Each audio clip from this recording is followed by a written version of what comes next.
Earth first formed, it was very hot, and asteroids were pelting it because there wasn't any atmosphere that had formed yet. This led to lots of chaos, basically, on Earth's surface, and it was not a suitable place for life. Despite there being no atmosphere or really any livable conditions, there's evidence of very early acidic oceans.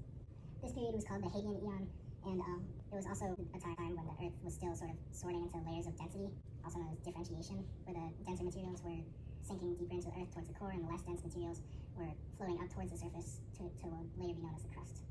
And next up, we got the Archean Eon that happened 4.0 to 2.5 billion years ago. And this is marked by a very acidic ocean the Earth had. Also, Earth has cooled up and has been differentiated. And the atmosphere was full of lots of nitrogen, carbon dioxide, and very little oxygen. And it was not suitable for modern life forms. However, stromatolites formed in this eon, so that's a very important thing to know.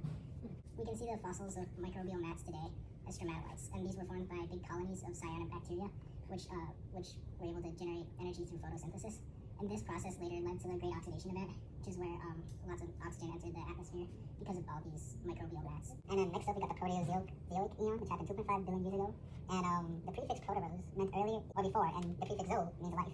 And this eon was marked by many different single-cell life forms that roamed around the Earth. And there was evidence of early multicellular life, such as jellyfish. However, there were no hard parts within this eon. After the Proterozoic eon, we had the Phanerozoic eon, which stretched from 539 million years ago all the way to present day. Because of how diverse life was in this time period and how quickly it evolved, geologists divided it into 3 different eras: Paleozoic, Mesozoic, and Cenozoic.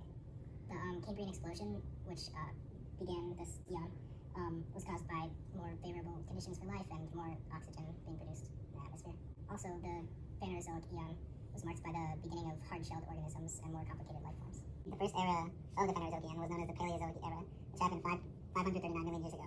And this is where life began to diversify, and amphibians and fish began to evolve from its known species, and the end result was marked, the ending of the Paleozoic era was marked by end permanent extinction. This was the biggest extinction in Earth's history, and it resulted in a giant loss of biodiversity. Yes. And afterwards, dinosaurs began to roam the Earth in the Mesozoic era. But unfortunately for them, a big asteroid hit the Earth and caused the mass extinction that wiped out the dinosaurs. And following this event came the Cenozoic era, which happened 66 million years ago, and up to the present, where this is where mammals roamed the surfaces of the Earth. And it was also marked by the first evidence of humans, and Ice Age was also a prominent thing within this era. Geologists have been considering if humans deserve their own geological marker because of their impact on the environment. Some of the arguments for this are our impact on Earth's chemistry, increased carbon dioxide levels since the Industrial Revolution, global warming, and increase in temperature of the Earth faster than the natural warming and cooling cycles of the Earth, and also radioactive isotopes left over from atomic bombs